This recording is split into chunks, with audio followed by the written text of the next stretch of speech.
Hello, SolarLune here, and here's another devlog of Airgrift, my PC pac-man-like game in development. It's gotten a little bit of a facelift, a few new things here and there. I've been working on it off and on. I've also been working on the engine it's running on, BDX. I've been improving it, contributing to the engine, as well as, of course, learning how to use it more effectively myself. So it's going pretty well.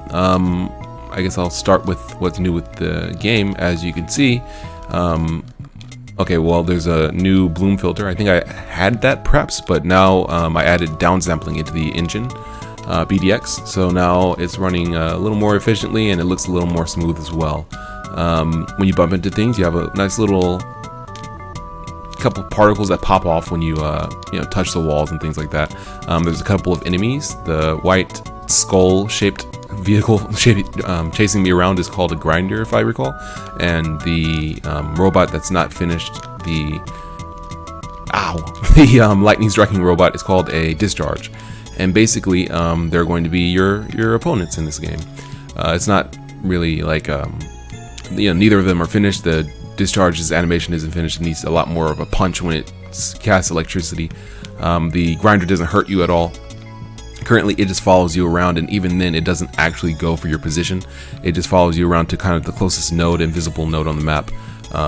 Once you get the mouse cursor out of the way, once you like, if you have a clean shot, and if it has a clean shot to you, it won't actually like move to touch you. I'm probably gonna have it so that when it touches you, it does indeed issue damage. Just as an easy way to go around that. I'm recording this on a Diamond Game Changer. Is that what it's called? GC200.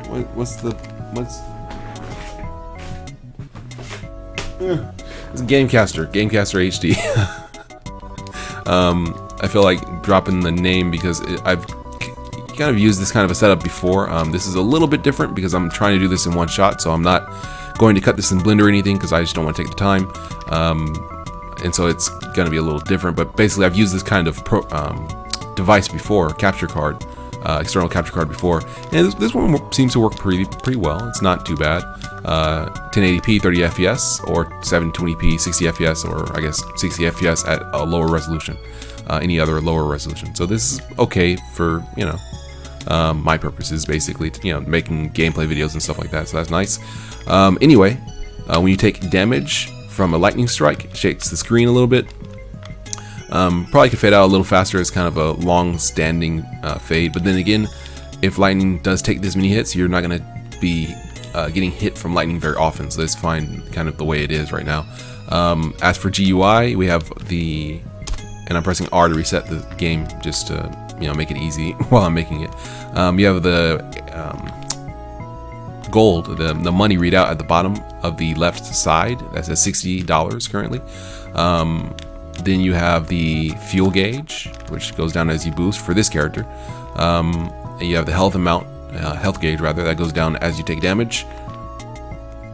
You can't reach me once I fall down the pit. It goes down as you take damage. And the character's name and portrait in the top left corner of the screen. Horatio for this character because it seems like an absurd enough and obnoxious enough name for kind of an obnoxious looking character. So I just thought it kind of fits. Yeah, it just seems like a classic, handsome guy name. It's just like, of course it's Horatio. It's it's got to be something like that. It's never just like Steve.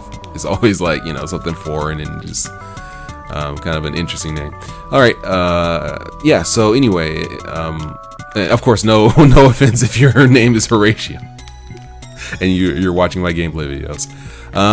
You can still rotate the scene using the left and right shoulder buttons. I'm playing with an SNES controller, so that's kind of what I'm basing my game off of, so that I can have a nice amount of control while also keeping my gameplay simple.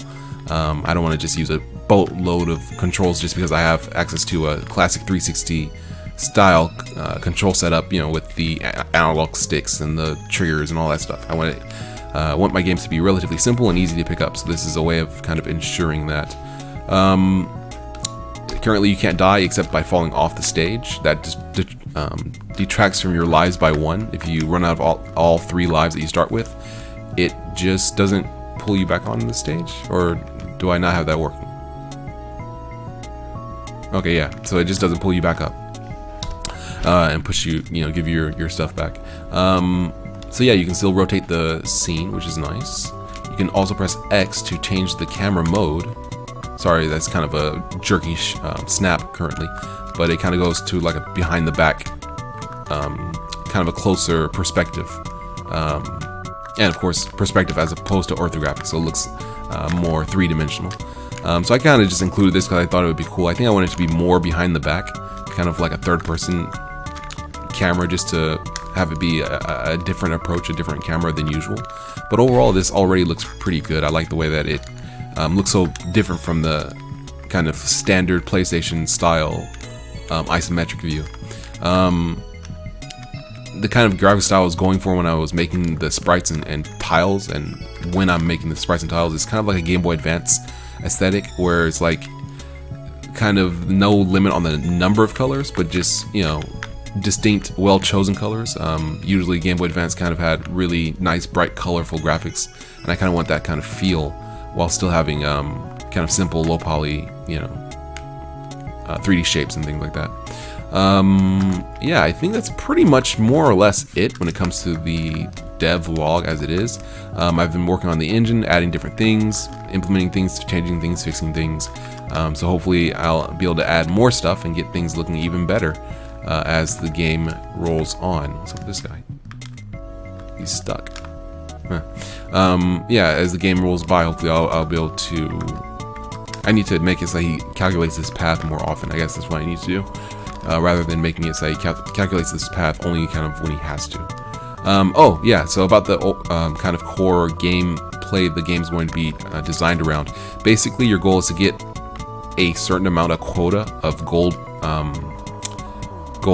sacks gold on each map. And when you do, a exit will open up that allows you to move on to the next map. Pretty simple. Think Pac-Man, but you don't have to collect every dot on the maze. And the gold will kind of go and count toward it can be used as currency in the map, so you'll be able to purchase things for your character, little upgrades, perhaps speed ups or things like that, health ups, things like that.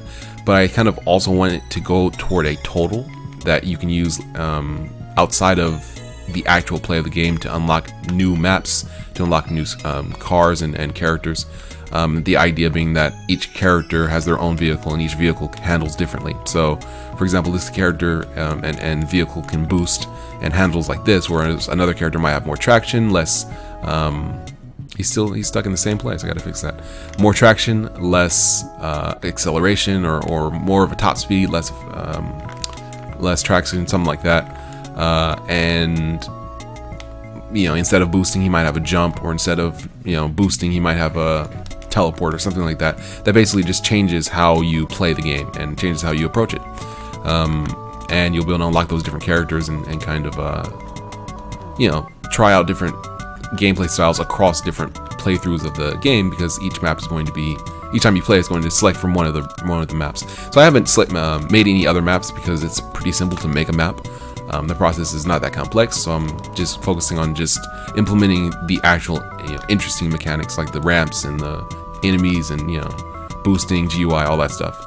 So even though it hasn't seemed like it's made a lot of progress since the last week, or not last week, last 2 months or whatever, since the last time I made the devlog. Overall, I feel like it's looking more and more like a completed game, even though it's not like super duper, awesome looking. It still looks pretty good. Like, it's a pretty solid looking game. So I just kind of want to keep polishing it and making it look nice and play nice.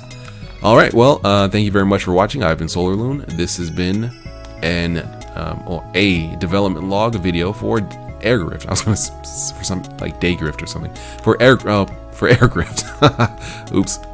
So yeah, thanks for watching, and hopefully I'll polish even more stuff. And of course, none of the stuff I've made so far is finished. I'm gonna keep working on the hurt animation. I'm gonna keep working on the animation for the flying robot. I need to do some stuff with that.